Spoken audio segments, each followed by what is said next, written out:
Are you struggling for consistency in your sim racing? Does your iRating look like a roller coaster? If so, we have good news for you. The way to get more consistent is to first understand what you're doing differently than the professionals. And VRS is the answer. With our competitive subscription, you will have the telemetry, setups, tutorials, and everything else you need to fully analyze your driving. Our data packs and the ability to compare your driving with the best in the world will show you exactly where to adjust your inputs, change your driving line, and shave seconds off of your lap times. And our powerful and precise Direct Force Pro wheelbase and precision pedals are being used by some of the world's best drivers. All these champions agree that VRS hardware is not just the best on the market, it's also priced well below the competition. So if you're looking to upgrade to direct drive and the best pedals in sim racing, VRS is your answer. If you want to get better, get faster, and make it happen sooner rather than later, you owe it to yourself to find out why so many people are switching to VRS. You'll be so glad that you did. Visit www.virtualracingschool.com and learn why the best use VRS.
Tsukuba holds a very special place in the heart of any sim racer, whether you know it from the old Gran Turismo games or from your time in the iRacing Rookie Series. Tsukuba, of course, one of the most popular circuits as you're gaining the ranks through the iRacing ranks. It's such an amazing circuit. It was opened all the way back in 1971, and this 1.2 mile course is U-shaped. It folds back on itself through a variety of hairpins, medium speed bends, and it's got a final, almost seemingly never ending fast left-hander leading its way back to the start-finish line. Today, it plays its host to the opening round of the SRF Weekend Warriors Series. And with just over 50 cars on today's grid, we are undoubtedly in for some show-stopping action. My name is Sebastian Boscher-Williams. In the virtual production booth is Lewis Ward. And qualifying very much underway at the moment. And wow, what a race do we have in store for you today. As I mentioned, 50 cars on the grid. Going to be crazy. Tsukuba isn't really known for its ability to overtake. It's difficult. Turn 1, as you see on your screen at the moment, due to Castro heading through turn 1. It is normally the best place that you'll really find to make an overtaking move. Maybe through the second hairpin all the way down to turn number 4. Be a little bit brave, be late under brakes. You might be able to get the move done, and then it's single file through turns 5 and 6. Only really an overtaking opportunity if the driver ahead of you gets out, gets a little bit wrong footed, and then turn 7 and 8, the 25 there goes for a little bit of a spin. That's mainly the 25 car really not able to maximize his turn 8. Everybody at the moment very much in a slipstream train, really trying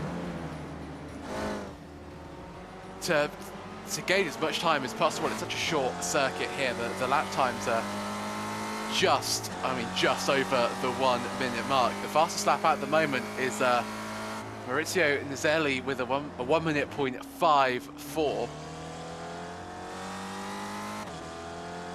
And even half a tenth worth of slipstream, worth of extra pace down the straight can make the difference between starting very high up the field and fairly low down. And especially at a track like Tsukuba, where overtaking opportunities are very much at a premium, anything that you could gain in qualifying will undoubtedly be worth it in the long run. 227 car, Andrea Favini, I should say, runs wide. You'll get away with that around Tsukuba. It's a little bit more forgiving than other tracks, but car in the background there proving that actually you can very much run wide and go off the track. A lock-up as well. They're all in a train, and that's the disadvantage really of running in a big pack in qualifying, is if the driver ahead of you makes a mistake, if they get it wrong, spin or even lock a wheel, you will lose that time as well. Jim Brewster there just letting the other driver go through and just really quite polite, you have to say, because surely be wanting to find just a little bit of a slipstream, but Jim very happy just to let his competitor through. He now starts a lap, has a slipstream, but also has a car coming out of the pits. Will ride on board as he heads into turn 1, brakes late, apex very late through turn 1, opens up the wheel as quickly as possible, but has to vaguely get out the throttle very quickly. The 32 up ahead, he's gone wide, gets nicely out of the way before the braking zone of the turn 4 hairpin, but Jim runs just a little bit deep, and that's now going to compromise him. It's not the quickest lap from him so far. Through the turns 5, 6, up towards the braking zone of turn 8, there's a little bit of an inconvenient, I don't think you could really call it a corner of turn 7. That's just before you actually hit the braking zone of the turn 8 hairpin, and then down this back straight, turn 9. You'll see the pit entrance to the extreme right-hand side of the circuit. If you have to, if you at any point have to find your way into the pits through to some damage or actually, of course, when the fuel runs out. That's going to be very, very difficult. You have to brake earlier. There's not as much grip. I mean, that the pit lane is not really used that much, so it's going to have a lot less grip on it, and it can be very challenging. So Marco Pinheiro, the 16, he's in second place. You just see him at the moment to the right-hand side of the track, just letting everybody go through. Ahead of him, the 44 that you see, that is actually your pole sitter. So those two working together, but the 73 with Dudo Castro. So we've got the top three all in the same spot of the track. He is very much spoiling that slipstream party. 40 minutes gone of this 20-minute qualifying session. Lots more opportunities for people to improve, get involved. That's the 89, Bobby West, not having the best of lines through turn one. That will be lap invalidated, and that time ruined, really. The grass is in some cars you can get away with it. You can run a little bit wide. Mainly, you know, sort of the LMP2 cars, they've got a little bit of downforce on. You can just about, you know, recover a lap time if you've been on the grass. These cars don't have as much power, so you end up really struggling. So that will be a lap time.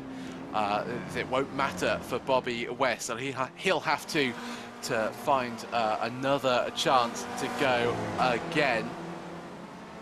See the 917 car heading up towards the braking zone of turn 8.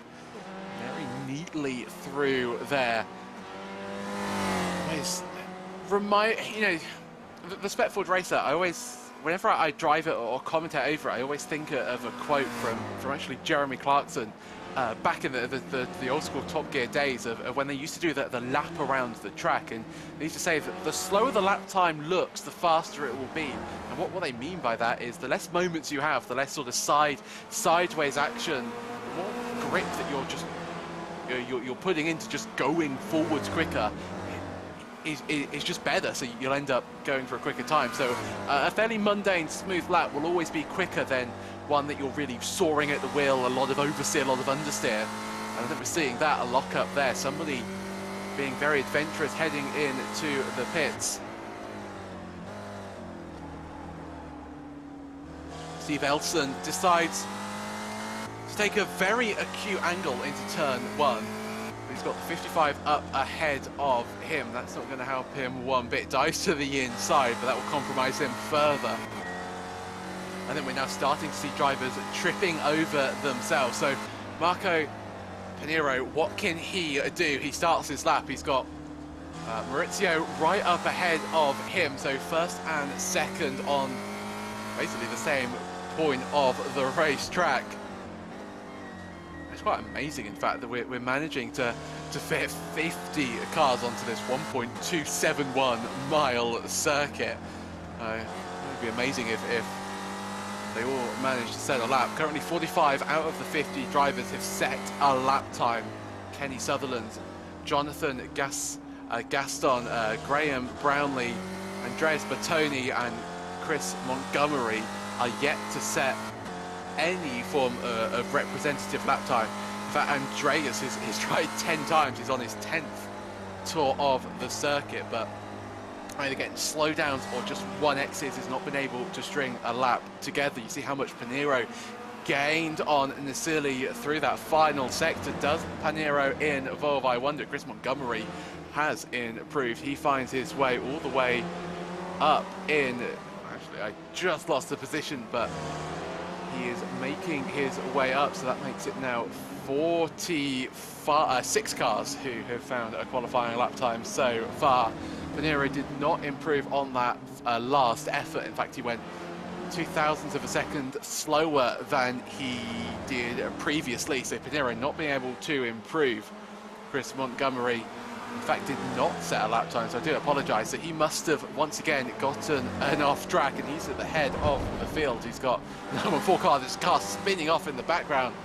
Not what you want to see, especially if you are behind that car, not only because there's a crash ahead of you that you might have to avoid and lose time, but your slipstream very much gone at a moment's notice.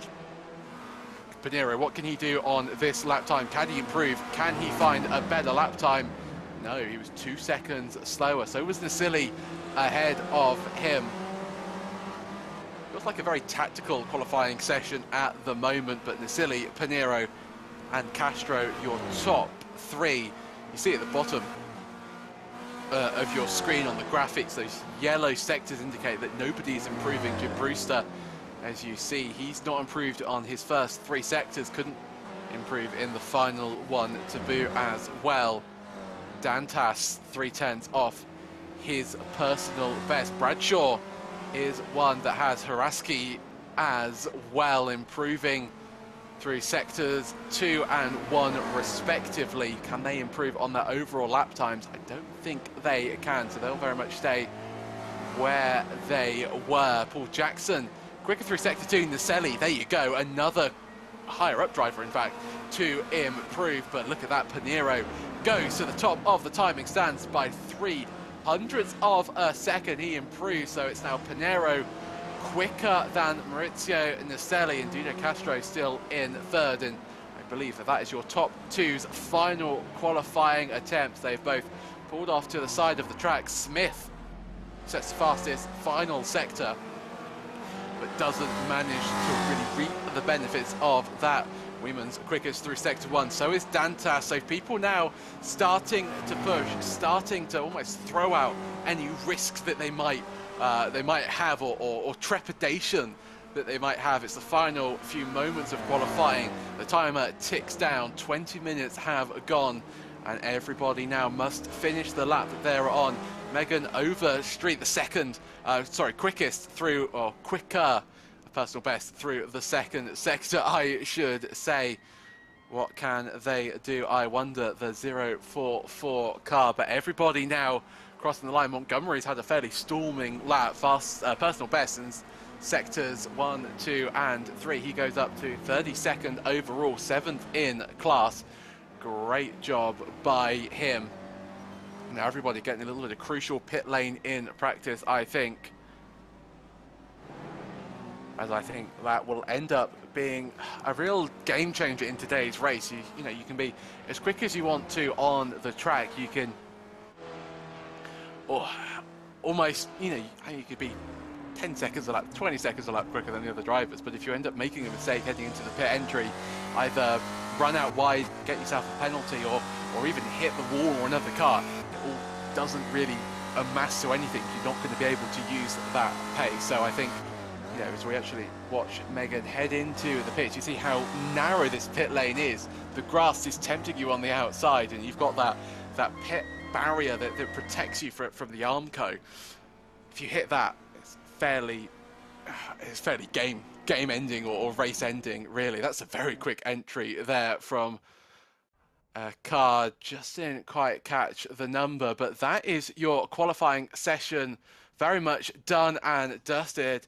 And Marco Pinheiro is your first pole sitter this season. He's got Maurizio Naselli 0.03 of a second behind him. That is your top row, with Duno Castro in third, Felix Simones in fourth, Jorge Maini in 5th, with Jason Green 6th, Edvano Dantis in 7th, Jeff Fritzscher in 8th, Paulo Gori in 9th, with Antonio Reis in 10th, Flavio Andalo in 11th place, with Steve Elson in 12th. We've got Chris Makami in 13th place, Andrea Favini 14th, Yarbus Dalago in 15th, Marius Husky, Bobby West, Simon Mayer, Ken Bately, Kumaz Lesnoy is your positions down to 20th, Jerry McKeevy in 21st, Jesus Rodriguez in 22nd, Megan Overstreet 23rd, with Joshua Justice 24th. Tom Gradwell starts 25th, with Jim Brewster alongside him. Bradshaw is 27th, with Green Nelson in 28th. Luca Leone 29th. Paul Jackson rounds out your top 30. Alan McCain 31st. Chris Montgomery 32nd. Stevie Ray 33rd. Christopher Smith 34th. Stephen Mitchell 35th.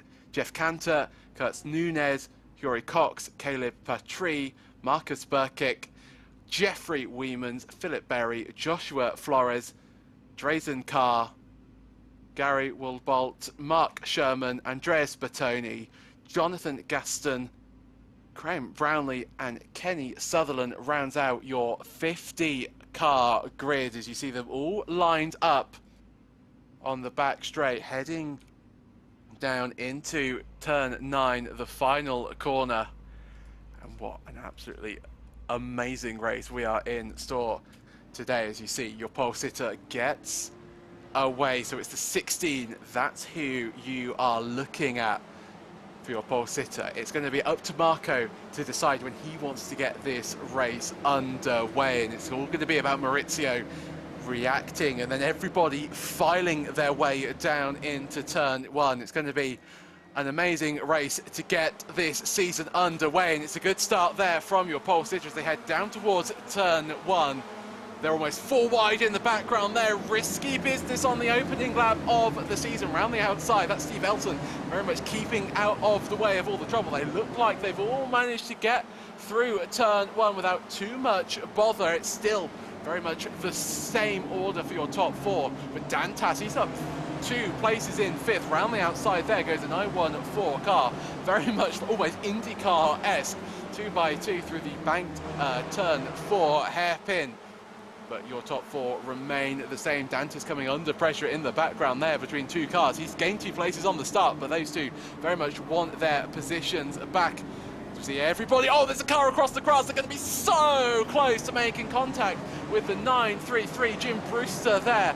How was there not an aeroplane accident? I do not know. The 888 car, Philip Berry, makes his way through turn 8 a little bit more successfully than some others, but your top 4 remain the same. Dantas up 2 places in 5th, but everybody all the way back to Steve Elson very much in contention for this race win. Elson has a look down the inside, can't find a way through. That's going to open up Fritzster, I think, to get involved as well as we head down to the braking zone of turn 4. The 160 car, he's on the inside. Oh, contact made there. 73, I think, tapped a little bit wide. So now it's 2x2 heading into turn 5. The 25 has been pushed off the track. That's Miney. He's falling down. The order will come under pressure from Gennett behind him. Very brutal racing on the opening few laps, but you've got to be. Naselli has overtaken Pinheiro. While all of this is going on, these 2 who were helping each other out in qualifying have very much switched places. It's now Naselli in the race lead. The 44 leads the 16. Simones almost 1.5 seconds off the back of them. What's happened to Fritzscher? Fritzscher falling down the order fairly rapidly. Oh, he's off at the final corner, turn 9.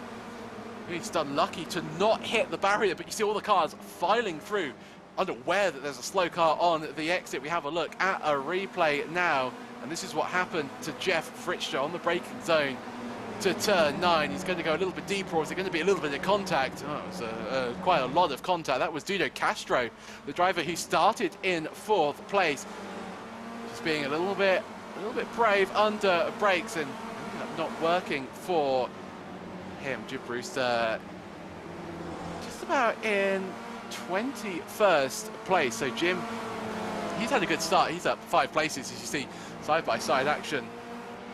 Bolt's 1-5 car getting past Stevie Ray. What can Stevie do? Does he feel like making a move into turn 8? Not at this phase. Wallbolt goes wide, concedes the place to Stevie Ray. Stevie Ray now up into 35th place, but still down 2 from where he...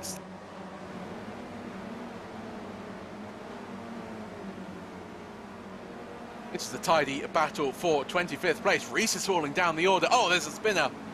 That would be Antonio Reese. Again, he's falling very far down the order, so a costly mistake for him. They're almost 3 wide through turn 4. Contact made, I think, between the 5.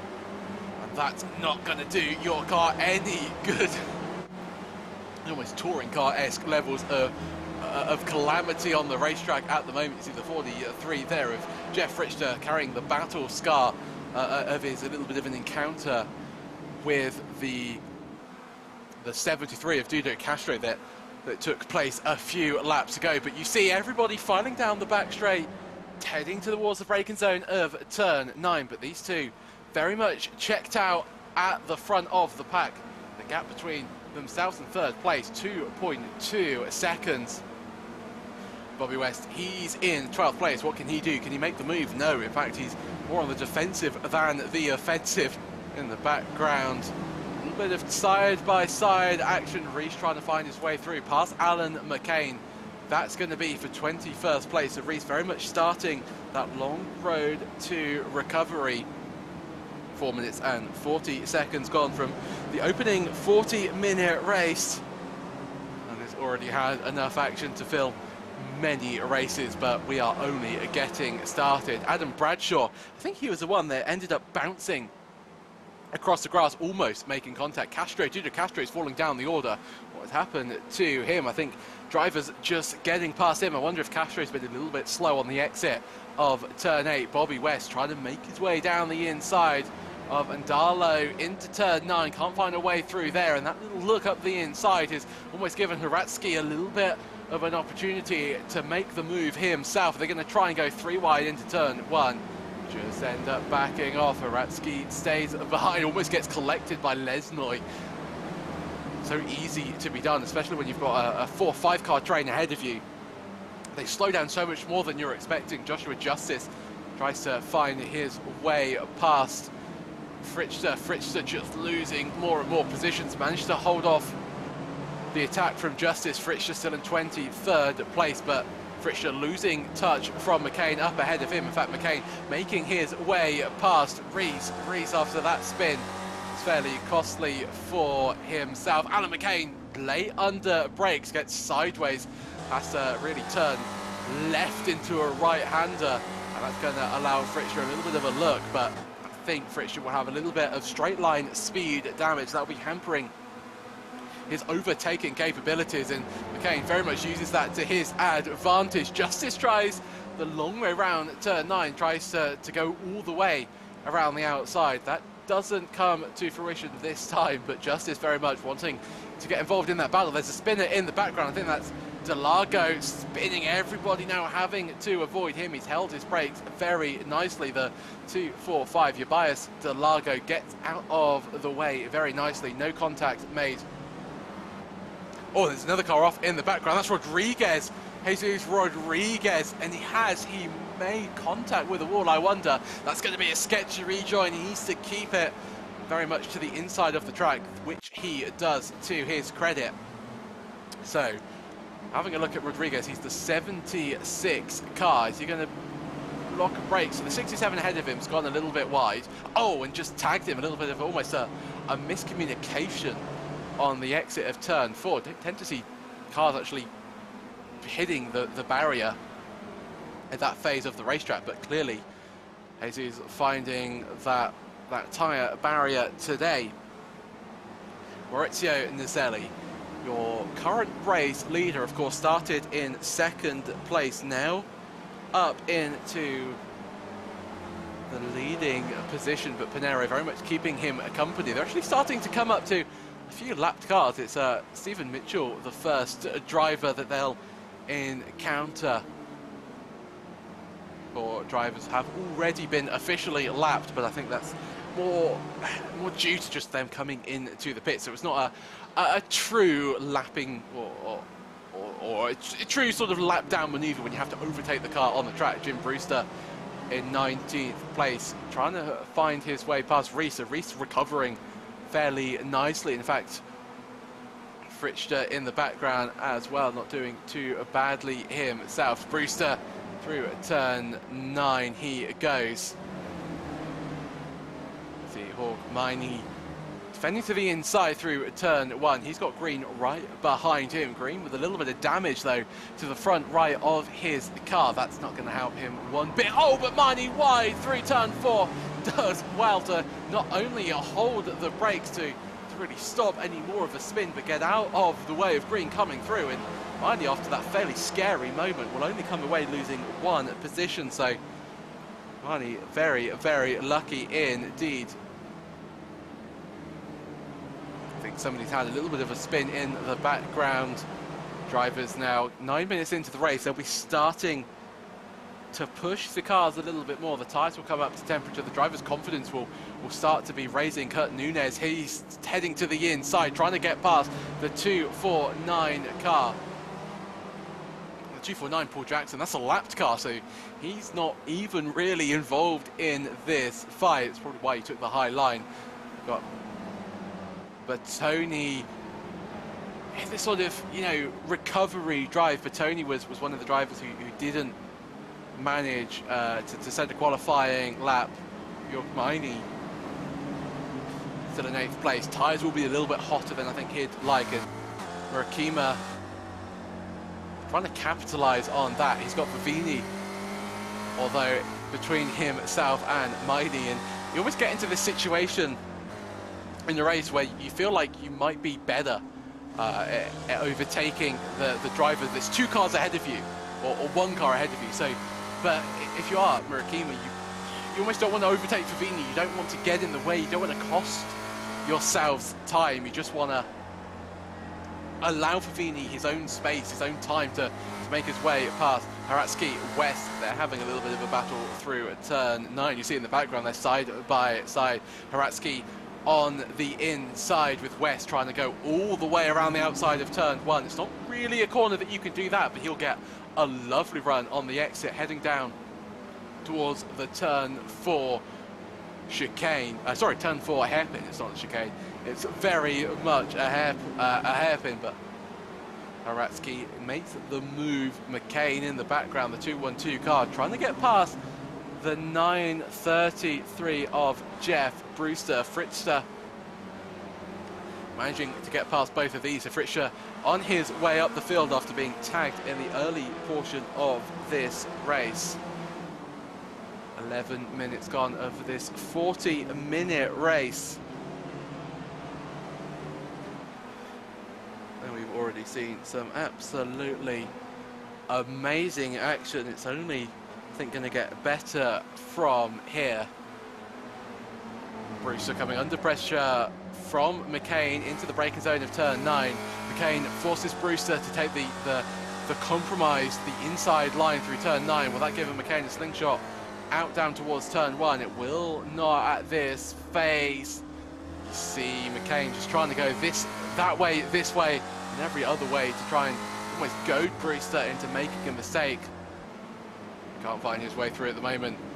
In the background, though, this is very soon going to become a 4-way battle for 20th place. Gradwell and Bradshaw just in the background as well. And don't count out Joshua Justice. He's just in the background. You see him on your screen at the moment. He's got a fairly good viewing angle of the fight, and I don't think he'll mind too much if these drivers end up just coming a cropper, just start banging wheels or maybe getting involved in a few incidents, because Justice can just find his way very neatly through.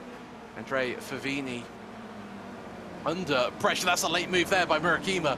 Murakima manages to get it slowed down. The car really not too happy with that late braking maneuver. They're going to be side by side on the exit. There's a car off the track, the 710. That's Graham Brownlee. Maybe distracting to some. Yellow flags will have been shown. No yellow flag rules in iRacing, as it were. You still can overtake in the yellow flag, but it's definitely frowned upon. So I wonder if Murakima just decided to back out of that move. Jason Green coming under pressure from Miney. So Miney, after making that mistake and allowing Jason Green past him, that battle very much has, well, Miney has caught up, so that battle is very much on once again. And Green, with that damage, he's going to find it very hard, I think, to keep Miney behind him.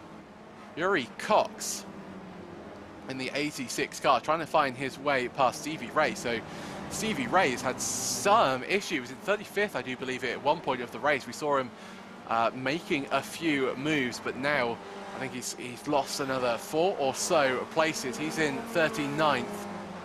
And Cox trying to find his way past him. A little bit too far back to make a move through turn 8. Not too far to make a move, though, with Alan McCain. He tries to find his way on the inside through turn 1. Brewster survives, and that might allow Gradwell to have a look out in the background through turn 4. And now we very much have a four-way battle. Make that almost a six-way battle for 20th place. You can add Bertoni and Nelson into the mix as well. Bertoni runs oh so wide through turn 5. That's not going to help his cause one iota. Actually, Bately and Nunez as well. They're not too far out of this battle. If this continues, if they keep on sort of sending half-hearted lunges to the inside, you know, we've seen McCain doing a few of those maneuvers. It just slows everybody down in the pack in the background there. That's somebody pulling into the pits. That's Joshua Justice. He's decided that he wants to take his pit stop right here, right now. And will that prove to be a fairly inspired strategic choice? I wonder. McCain forces Brewster to go defensive once again. McCain gets on the grass almost sideways there. That's going to give a huge opportunity to Bradshaw to make the move, which he does. So McCain, while trying to make an overtake, has lost the place to Adam Bradshaw. Bradshaw now down in 21st place. And what can Bradshaw do? Can he get past Brewster? Will he encounter the same almost roadblock that Alan McCain has found so far in this race? Top three, though, starting to, or the top three in that group, I should say, starting to pull away. This is actually your top three, and you see Dudu Castro, he's up to third again. So all while we've been watching this battle, you know, lower down the field, Castro's just been lapping away, making those places, and finds himself in third and setting some fairly spectacular lap times. He was some 3.5 tenths quicker than Pinero on that last lap, and 2.5 tenths quicker than the Silly. So don't count out Dudu Castro for a good race result. And I wonder, you know, setting these lap times, but will he have a little bit of damage to the front end of his car? Just to inform you, Alan McCain and Ken Bately both have come into the pits, so they're reacting to Joshua Justice's pit stop. Tom Gradwell stayed out this lap. So it's Brewster, Bradshaw, Gradwell and Bertoni 20th through 23rd place. Gradwell almost inside, you have to say. Bradshaw through turn 8. Almost very Formula E-esque. You sort of, you know, you get those great camera shots, don't you, for Formula E on the nose cam where they end up, you know, just crunching carbon fiber. You always wonder that the camera budget for Formula E, it must be almost as high as the sim racing camera budget. McCain sends it to the inside of the 55. That's Carr. That's Drayton Carr. He is not pitted in this race yet, so doesn't really fancy too much of a battle. So McCain, the highest driver to come into the pits, and you see the 399 Joshua Justice behind him. So that hasn't really worked out for Joshua. McCain managed to have a fairly decent in-lap even with that little mistake. So McCain is still ahead and still our lead pitter so far. So Jesus Rodriguez, Ken Bately, Yuri Cox, Stevie Ray, Jeffrey Weemans, Philip Berry, Stephen Mitchell, Christopher Smith, Paul Jackson, Marcus Burkitt, Graham Bownley, Caleb Petrie and Joshua Flores, all of the drivers to come into the pits. And I think actually some of them, as I think we tried to click on to a few of those drivers, they have all come into the pits, but unfortunately for them retired. Actually, Joshua Flores retired on lap 3, so did Caleb Patry, Graham Brownlee on lap 12, and Marcus Burkitt is our lowest a driver that is currently still running. So Jesus Rodriguez has been into the pits. We saw that crash, we saw that contact-induced spin, I think we should call it, through turn 4 for the 76 driver, but he's come into the pits. He should be just about good enough on fuel. He can tend to get around 30 minutes or so of fuel in the tank. And I think he just managed to cross the 10-minute mark, so he should be good. But Tony has a look to the inside through turn 8, can't find a way through, but Gradwell I think was a little bit perturbed by that, runs a little bit deep. This might give Bertoni a great run down the back straight in towards the braking zone of turn 9. Bertoni pulls back into the slipstream. Can he get more over speed? Bertoni has to concede that battle for now. Gradwell remains in 22nd place, Bertoni in 23rd. McAvery, he's into the pits. He's decided that he wants to come in and see how tight the pit lane is around this circuit. It might not be such a bad idea, in fact, to come in very early and just avoid the rush that you'll see. It reminds me very much of Zandvoort. Anybody watched the real-life Formula 2, they were barred from making their mandatory pit stop during the feature race there because of how short it was, and I wonder if you know, if Formula 2 ever races here, they'll have to implement those same sort of rules. It's a very, very tight pit lane. Pinheiro there, falling off the timing towers for a little moment, but he is back on the straight and narrow, as it were. Castro within now a second from Pinheiro and almost a second away from Nasilli. So Castro with a whole chunk of pace at this phase of the race. You see, runs a little bit deep through turn 3, and now we head through turn 4. This is a turn 5 run. A little bit. You can run, I should say, a little bit wide through turn 5. You can also cut a little bit of the apex as well for good measure. Gradwell defending, or trying to defend, from Bertoni. Bertoni makes his way through. That's it, turn 5. I said you have to be a little bit brave, a little bit... It's not turn 5, that's on the exit of turn 1. I was going to say, a move through turn 5. Very, very unusual for Tsukuba. Kurt Nunez as our next driver to come into the pits. Bertoni now needs to get past Jim Brewster. 2 other drivers have tried so far. It'll be his turn to make his way past him. Joshua Just is under pressure from Rodriguez. Rodriguez tries to go all the way around the outside of turn 4. That will give him the inside line for turn 5. This is a valid overtaking move if you can do it. He's alongside and actually ahead of Joshua Justice before the braking zone, before the apex, in fact, of turn 5. And Joshua Justice now finds himself down in 33rd with Rodriguez up to 32nd. What can Rodriguez do? He's the second highest driver to pit in this race. Jim Brewster now being passed by Bertoni. So Jim Brewster, the bottle cork for so many in this race, finally toppled by Bertoni. Bertoni up 28 places from where he started. 2 places to go and he'll have gained 30 places in this race. A fairly astonishing stat for Bertoni in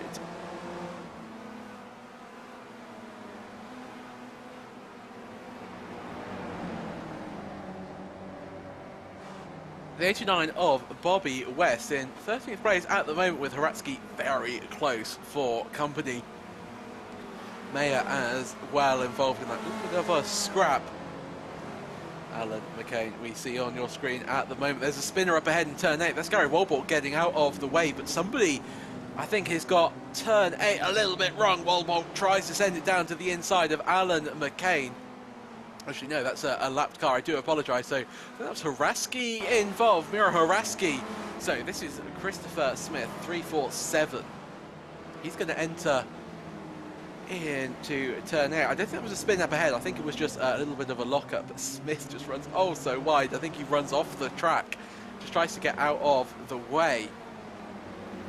Walbort now up into 31st place with Naselli still leading, but Pinheiro very close for comfort. The gap is just under 0.3 of a second.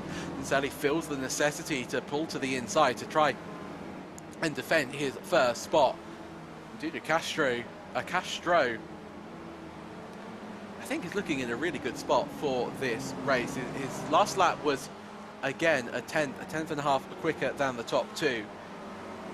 And I think that he might have picked up just a little bit of damage in the opening few laps with that contact that he made. Be surprised if he didn't. These cars can very much be very sensitive when it comes to a little bit of aero damage. The iRacing damage model is known for many things being forgiven, not necessarily something that it's too well known for. Jorg Meine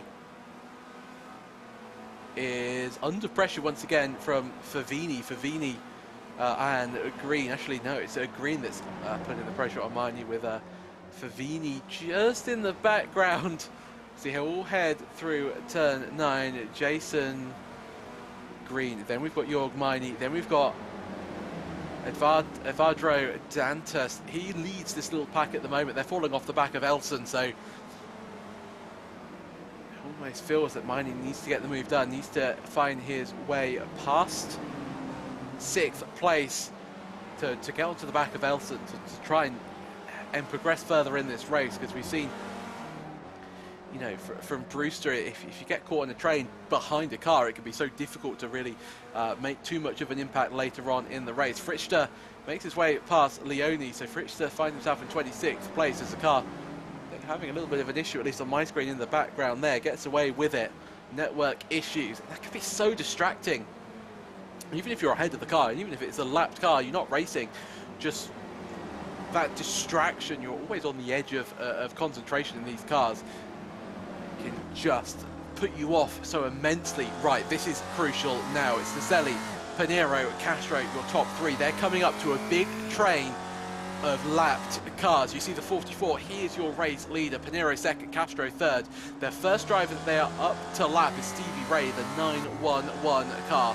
He will make his way through. He gets out of the way through turn 5. Very, very obliging by Stevie Ray. Next up is Yuri Cox.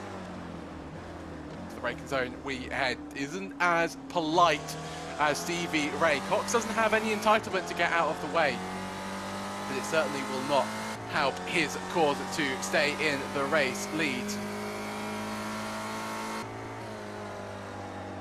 You see move up ahead, tries to make his way past the lapped car, but it doesn't quite happen. This is going to be a huge opportunity for Pinheiro to make it through. They're almost 3 wide as we head on board with Castro. He's got past the one of your top 2. Can he do the double before the braking zone of turn 1? He can't. Almost 3 wide, I think they were. They might have been for a split second. Castro on the inside with Pinheiro on the outside as they head down towards turn 4. Castro brakes late, forces Pinheiro to just open up the steering. And Castro now takes second place. Mahoney and Dantas still having an absolutely scrap of a battle. Dantas on the outside. And Mahoney on the inside find his way through turn 5. So 2 moves being completed into turn 4 in the course of a few seconds or so. Dantas now, what can he do? Can he find his way past? It's not the first time that these two have swapped positions, but there was a little bit of a poor exit, I think you have to say, from Dantas. Maybe you might just get away with this, and it's all about what can Jason Green do. Can he pull towards the inside? No, in fact, it's Dantas moving to the inside, but not to defend, to simply go into the pits. That's very late from Dudu. Castro tries to go down the inside, tries to find his way past up into the lead. He does so. Naselli forced out wide. They're still side by side. Naselli's still got a nose in this battle. There's a spinner in the background there. Castro is forced to concede the place for the moment. Naselli lay under brakes, but Naselli, his premiership at the top of the timing stands, very much coming under pressure at the moment. As we see more drivers now heading into the pits. Lesnoy, Dantas, Elson, Pinheiro as well. He's come into the pits, so he's decided, after being overtaken for second place, just coming to the pits, just try something, anything different. But Tony on absolutely storming battle at the moment, up 32 places, although I think some of them might be pit lane induced. It's down the inside he goes through turn 5, and it's all gone wrong for him as he faces backwards. He sees Spec Ford, racer cars close in on him at an exorbitant rate of knots, but only gets away, falls down into 20th place. Was that a little bit too late? Was that a risk not worth taking? Naselli into the pit, so your former race leader has decided that now is the time to come into the pits, and Pinheiro gets past him as another spinner through turn 1. Huge damage there. The 55 being involved, being collected, I do believe, and that's Marco Pinheiro, is it? Oh, I do apologise, it's not. I got very excited when I saw his name tag come up, but it was the 55 that was involved. It would have been disastrous for him, but Pinheiro very much still in the race. He says that he's 11th on track, but that does not tell the full story. In fact, he is your lead driver who has come into the pits. Dudu Castro, now is his turn to head into the pits to make the stop. Nero needs to get past Aratsky as quick as possible. Not obligated in any way, not even a blue flag to help him through. Castro pulls in, gets the pit stop underway. And now we see, what can Naselli do? Naselli cannot find his way past. Haratsky, Castro leads the pits. They're going to be side by side. Castro might just have this. Pinero breaks late, tries to send it down the inside, but Dudu Castro having a superb run, and he is up into the de facto lead of this race when all the pit stops have sorted themselves out. Felix Simones is your current race leader, although he is yet to stop. Dudu Castro, what a superb drive he has had so far.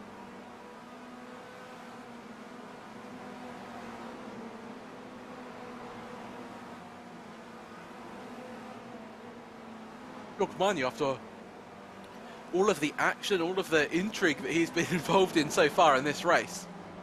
Currently finds himself in second place, although he's yet to come in for his stop. Favini in fourth. Under pressure from Bobby West. I wonder, if you are Bobby West, do you just want to come into the pits? Do you just want to... Or should I take it back? I think that was the lap car that was pressurising Favini. Bobby West a little bit far off the mark at the moment, some 5 seconds in fact between himself and Favini, so that's not going to be a battle that's going to get underway anytime soon. So Pinero is now the lead car to be pressurising Dudu Castro for what will be the net race lead once everything has sorted itself out in terms of pit stops. Jeff Fritzster, he has been into the pits. I think he'll be a little bit upset knowing that the driver that hit him off currently leads this race. Delago trying to find his way past Stevie Ray. Ray pulls to the inside, gets a little bit more slipstream, pulls to the outside, tries to make a move, but Montgomery now getting involved in on the action. Montgomery went through turn 9 without a chance of getting the position, but almost had the pair of them on the braking zone into turn 1. Stevie Ray, after losing a lot of time, you have to say, by allowing the race leaders at the time to come through, is now trying to recover that time lost, trying to gain those positions, and it just goes to show you how much blue flags can really affect a race. And there's always that argument with any motorsport around whether, you know, blue flags should be implemented in the way that Formula 1 does it, or the way that you know, more endurance championships do. That's a lock up there from Castro. He doesn't really want to be doing that too often. Not only does it wear out the tyres, it builds heat as well, but shows that you're under pressure, and it might give a little bit of an incentive to Pinero behind him just to make the move. And Darlow, he's into the pits, so it's his time for his pit stop service. Marnie Green and Haratsky join him into the pits as well. Sabose heads through in 6th place, so Felix has been into the pits to get his fuel to finish the race. And Fritzster right behind Brewster. Brewster proving a roadblock for many in this race, although a few more have managed to make their way past him. Fritzster heads to the inside, but look at this. Brewster still defends. This car coming out of the pits, I do believe. It's going to be 3 wide in the background. They just about managed to avoid it. Into the braking zone we go. Fritzster in 16th place, Brewster 15th, Elson in 17th. There's a lap car there, the 56. Sorry, that is Steve Elson. I'm getting all confused in the commentary booth. It's too much going on. West finally comes into the pit, so Dudu Castro will be your race leader once again. Pinero in second as they head through turn 1. So Murakami now up into 6th place, so he's managed to get past Mandy and all of the pit stop shenanigans on screen. Murakami, there he is on your screen at the moment, though carrying a little bit of damage. That might give a little bit of an incentive to Money to make up the position. Through turns 4 we go. Gradwell and Brewster, they're both into the pits. Brewster was going to be able to get to the end, clearly not, has to take a little bit of a splash and dash.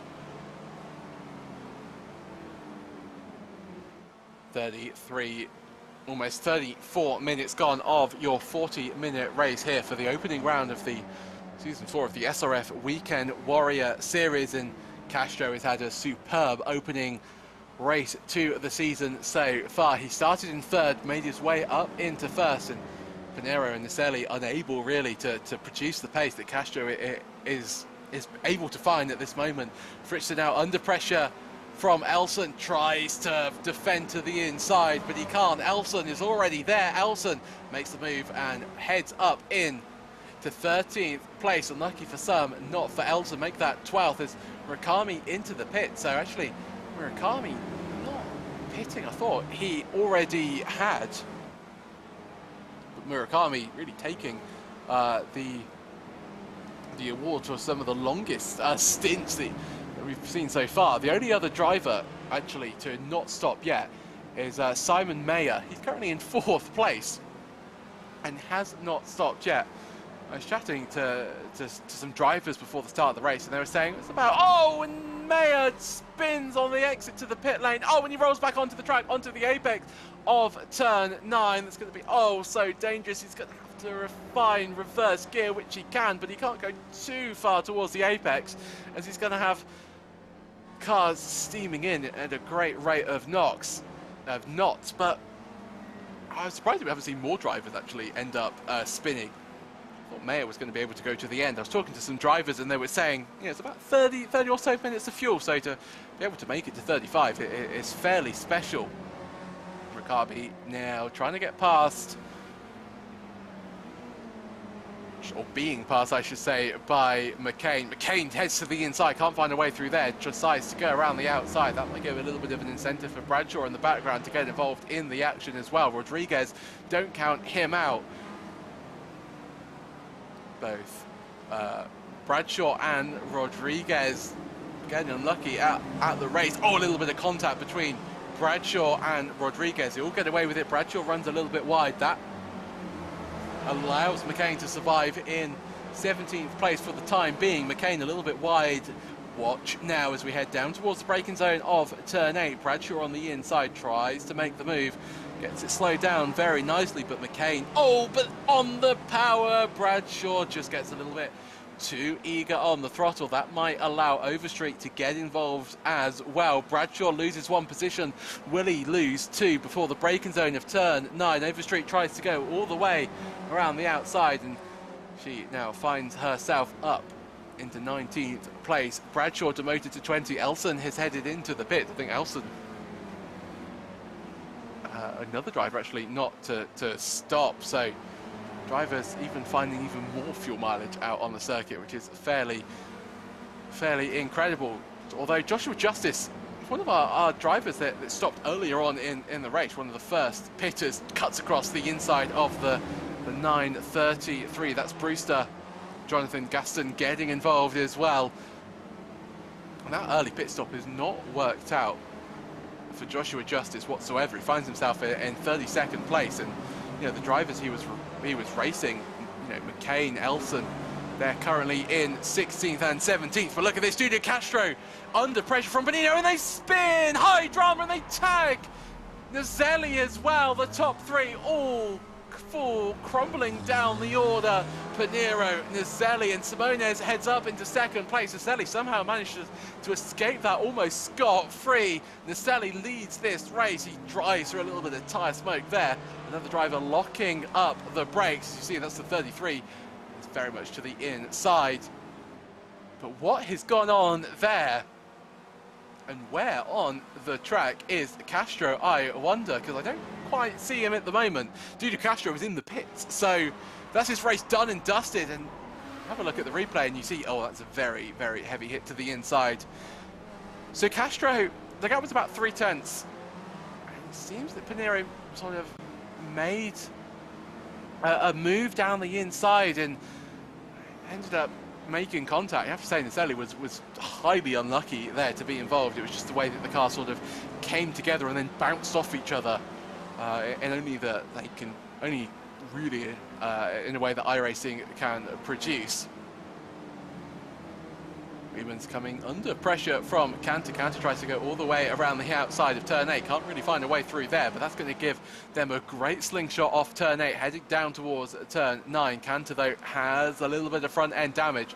I say a little bit of front end damage, I think quite substantial front end damage. Look at the amount of time that Jeffrey Weemans was able to gain on the straight.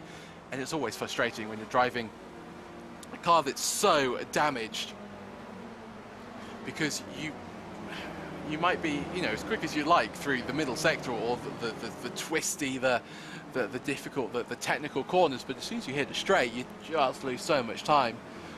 So heart definitely goes out to Jeff Cantor in the 9:44 entry. Felix is catching Naselli. Can he get a shock win?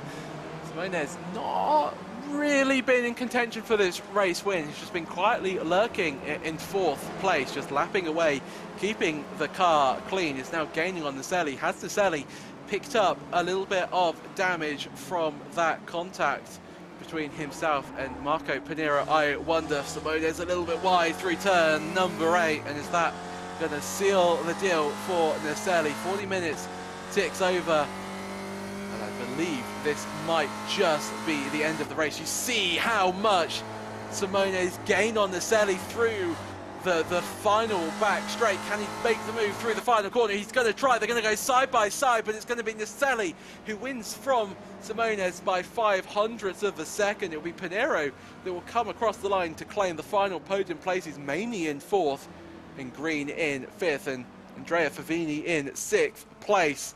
And everybody filing through. West in 7th.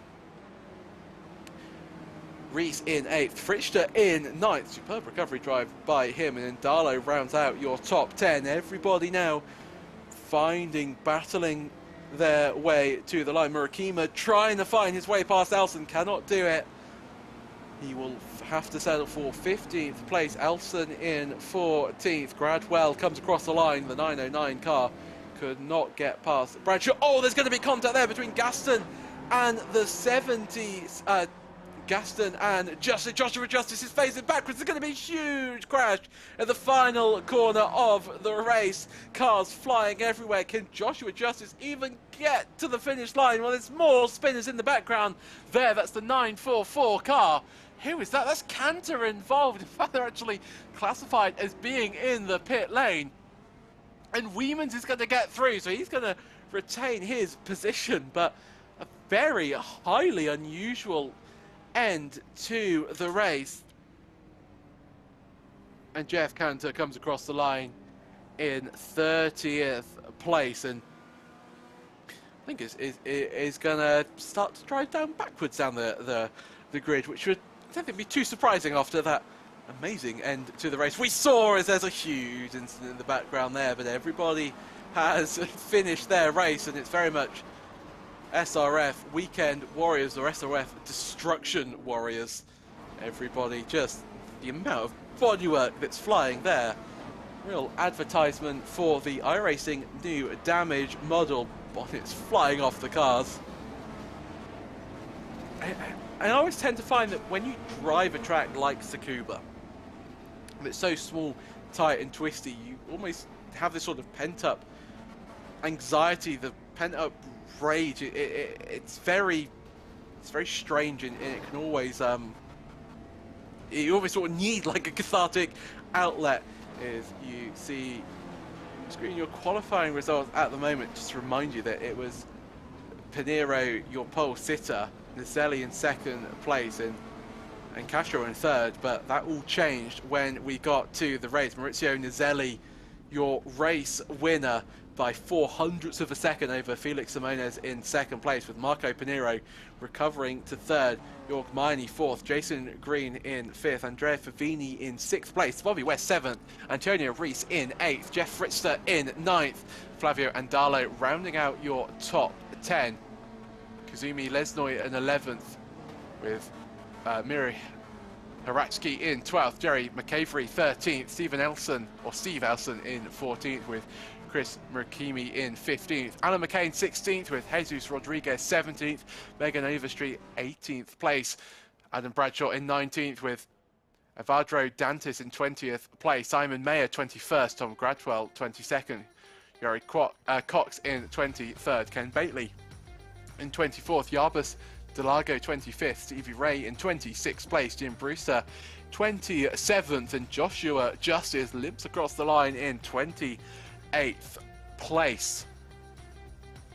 Behind him was Jeffrey Weemans, Jeff Cantor, Jonathan Gaston, Michael Jean Nelson, Luca Leone, Chris Montgomery, Gary Waldbolt, Stephen Mitchell, Christopher Smith, Kurt Nunez, Paul Jackson, Philip Berry, Drazen Carr, Mark Sherman, and then your retirees were Dudu Castro, Marcus Burkett, Andreas Bertoni, Graham Brownlee, Caleb Patry, Joshua Flores, and Paolo Gori and Kenny Sutherland did not take the start of today's proceedings. And just before we get into the interviews for today's race, of course, in the UK, we observed a minute's silence for our late Queen, who sadly died last week. And in fact, the practice session was underway at that moment, and they observed the minute silence, which was a very nice mark of respect. And I think everybody a little bit solemn in today's race. Of course, the funeral is tomorrow, and if you're in the UK, of course, we've got a national holiday to celebrate the life of Her Majesty Queen Elizabeth II.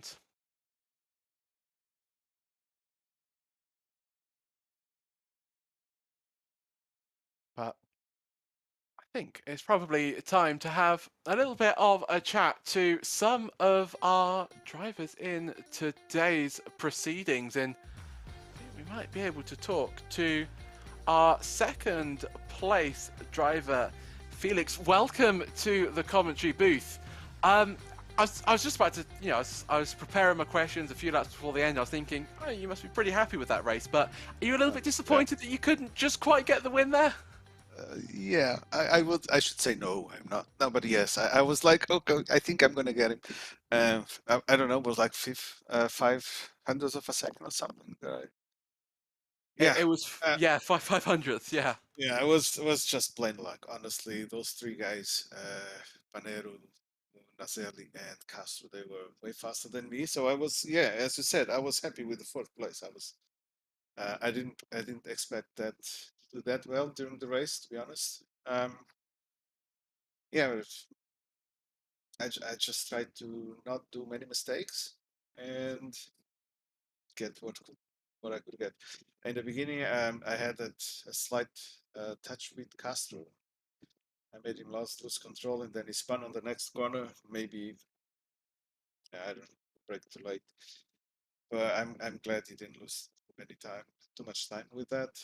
Um, I mean, it was a shame for them, but it was good for me, and I almost got the win. I mean, it was so close, and we were riding on board with you, and I think you went a little bit deep into turn 8, and I think otherwise you would have had at least a good Yes, shot at yeah. trying to make the move. But Tsukuba, I mean, it's a really difficult track, isn't it? Do you enjoy driving the SRF car around here, or are you going to be glad to see the back of the circuit? I like this car and this combo. Um, yeah, I'm not a fan of the longer racetracks with lots of straights and draft driving. I prefer the smaller ones, so I like this one. Yeah, and the thing is, tires were a factor here because by the end, um, going into the corners was really sketchy. You could very easily lose the wheel. So that's why, as you said, in turn 8, I almost lost it behind Razali. Yeah, that's how it goes. Wow, I mean, absolutely superb race, and it was a really nail-biting finish. So thank you very much Yeah. for that. Before we let you go and celebrate your second place, is there anybody you'd like to give a shout out to at all on the broadcast? As usual, for Stevie for organizing the competition, everyone involved for creating this awesome community and races, and you guys in the commentary booth. Always. Good Oh, job. Thank you very much indeed, Felix. Congratulations on your second place. Thank you. And that was your second place finisher, Felix Simones. Have a chat to one of your class winners from today. Jorg, welcome to the commentary booth. It was a P4 overall, but it was a class win, I should say. You must be pretty happy with that. I am happy with it. I'm not happy with my start. I got a little bit squeezed in on turn one, but that's okay. That's racing. But otherwise, I'm quite happy. But I actually expect a bit more in this race. Interesting. So, sort of mixed emotions there. I mean, the start, it was really crucial, wasn't it, just to survive? And I was in fact astounded that everybody managed to make their way through turn one fairly unscathed. It's it almost seems that every time anybody goes to Tsukuba, you end up having a massive accident at turn one. Was that something you were worried about, or did you have trust in everybody that you'd make it through safely? No, usually I trust everybody who's around me. I guess we know each other already for 2 years at least, because I'm driving that car now since 2 years. But it was quite intense to start, as usual. But usually I get lucky out of it. Even this time, even I lost immediately draft after that. But, that's racing. It happens. Hopefully not in every race, but it's okay. So 1 week's time, we head to Barber, a fairly similar track to this, slightly longer, but the same sort of characteristics, fairly tight, twisty, not too long of a straight. Do you think you're going to have the same chances here? Do we think we'll be seeing you at the on the podium maybe? I really hope so, because I'm on iRacing since almost 10 years. And I know I would say I know all the tracks almost blind. Because I drove with the Radical before, quite hundreds of laps actually in this car, in this track as well. And I love Barber, so let's see. Everything can happen there. I mean, that is certainly the case. Well, congratulations on your fourth place overall in your class win. And before we let you go and celebrate, is there anybody you'd like to give a shout out to at all? Yeah, of course, of my masterclass buddies. A lot of us are always on the channel. Of course, you guys who broadcast all the time the races and our sponsor. It's a great league. I think it's really one of the best league at all in iRacing, and I love to race here in the Spec Ford. That certainly echo those sentiments. Well, thank you very much for coming to talk to us in the commentary booth, and once again, congratulations. Yeah, thanks a lot, and good evening, guys.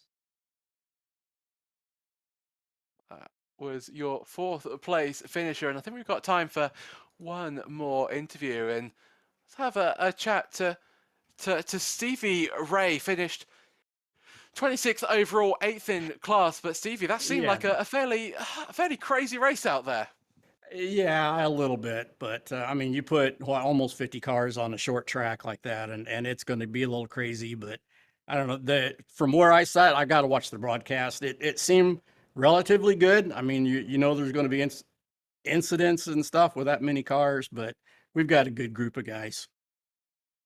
I mean, I was just saying to the previous interviewee how remarkable it was that everybody managed to make it through turn one in the first lap relatively unscathed. I think the major drama was somebody being pushed out wide into turn 8, but even then, I mean, it almost feels unheard of to have 50 cars at Tsukuba survive the first lap. It was fairly astounding, if I'm honest. Yeah, our group is kind of like that. I usually give them a warning on the warm up to remember you got cold tires, give a little extra room, and let's get through this. And more times than not, we survive the first corner or two, and after that it starts hitting. But I wanted to stop in real quick and say hi and welcome to you guys. And it's going to be an awesome new season for us, and really looking forward to it. I certainly am, and if this race is anything to go by, I cannot wait for the season to continue. So Barber's up next. Do you think we're going to see the same style of racing? It's not too different, is it, to Tsukuba? Which is it? It's Barber Motorsports Park. Oh, Barber, yeah. A little bit to be a little bit more drafting, a little bit more jockeying. Tsukuba is a little hard to pass and set up, but it'll be a little bit more open there. But it'll still be. You're in for a lot of fun this season. This group is kind of known for putting on a good show like that. So I always thank the guys. I tell you, it's the guys on track every week that make this league so great. I get the privilege of setting it up and arranging it, but it's the guys every week on track that make the league what it is. So you're in for a pleasant experience all season long with this group. Well, I cannot wait for the season to continue. You already started, but I'll give you the opportunity. Is there anybody else you'd like to give a shout out to at all on the broadcast? Yeah, like I said, the guys on track, you guys doing a broadcast. I said, welcome to a new group of guys, yourself, Sebastian, Lewis, in the booth, and always RaceVoice. Steve Spano over there, he's been with us a long time and says he's going to be through next year. So it's awesome to have such a great sponsor like that. And he's involved in real world motorsports and spec racer Fords in real life. So it's an honor to have him sponsoring us. Certainly is. Well, thank you very much for coming to talk to us in the commentary booth. That's Stevie Ray, 26th overall, but some great action on the track. Thanks, guys. And wow, what a race we had for you today. Simply awesome racing. There's not really much more I think you can say about Tsukuba in the Spec Ford races other than just simply superb action and remarkably clean, wasn't it? Well, we've got 1 week until we are back, as I was saying, at Barber Motorsports Park, another superb track. And I think these cars, you can tend to really drive anywhere and you'll end up with some fairly astounding racing. If you haven't caught it yet, Apex Racing had its first studio broadcast yesterday, the ARA Formula 3s at Monza. Go and check that out and see our brand new studio. But if you want some more Spec Racer Fords, then in 1 week's time we'll be back here. But until then, thank you very much for tuning in, and we will see you very, very soon.